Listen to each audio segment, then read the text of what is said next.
কিছু হওয়ার পরেও আপনাদের এই ডিলটা আমি সাইন করব। দেখুন, আপনাদের মতো এরকম নীচ মানসিকতার মানুষদের দেখার পর না আমি আপনাদের সঙ্গে আর কখনোই কাজ করতে চাই না। আসলে কি জানেন তো, আপনারা মানুষের টাকা পয়সা, তারপর জামা কাপড়, এই সমস্ত কিছু থেকে মানুষের সঙ্গে সম্পর্ক তৈরি করেন, বন্ধুত্ব করেন। ইমোশনের কোনো ভ্যালু আপনাদের কাছে নেই। আর দুর্ভাগ্যবশত আমি এই রকম মানুষের সঙ্গে কখনোই কাজ করতে চাই না। So please. স্যার, আপনি কি বলছেন? আপনি কি পাগল হয়ে গেছেন? আপনি একটু মাথাটা ঠান্ডা করুন। এই ডিলটা আমাদের জন্য যতটা ইম্পর্টেন্ট, আপনার জন্য ঠিক ততটাই ইম্পর্টেন্ট। আর রইল পরে এই চাকরটা, ও সরি, আপনার এই ভাইয়ের কথা। যদি আমাদের কোনো কথা আপনার খারাপ লেগে থাকে তাহলে ইউ আর রিয়েলি সরি। কিন্তু স্যার, আপনাকে একটা কথা বলবো, আপনি এই চাকরটার ভালোবাসা অন্ধ হয়ে গেছেন, যার জন্য আপনার এত বড় ডিলটা চোখেই পড়ছে না। আরে বাবা, আমি কতবার বলবো যে ও চাকর নয়, ও আমার ভাই। আপনারা কেন তখন থেকে ওকে চাকর চাকর করে কথা বলছেন?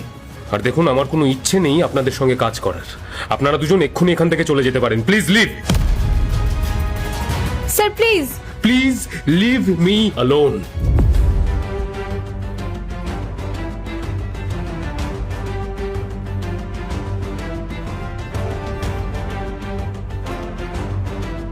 মালিক, এটা আপনি কি করলেন?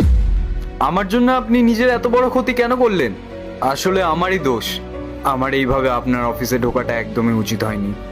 আমার ভাবা উচিত ছিল আপনি অফিসের বস, আপনার অনেক দরকারি কাজকর্ম থাকে।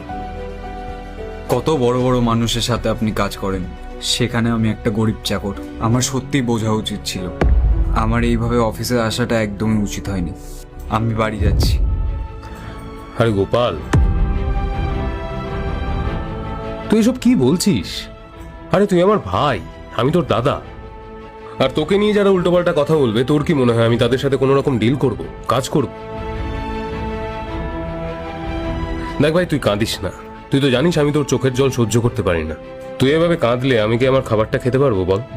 তবে হ্যাঁ, আমি নিজের হাতে খাবারটা না খেতে পারলেও তুই যদি আমাকে খাবারটা খাইয়ে দিস তাহলে আমি খেয়ে নিতে পারি। মালিক, আপনি খাবারটা খেয়ে নিন, আমি বাড়ি যাই। আমার রান্নাঘরে অনেক কাজ পড়ে আছে। সন্ধ্যাবেলা আপনার পছন্দের পোলাওটা বানাতে হবে। গোপাল, আমি তো তোকে বললাম,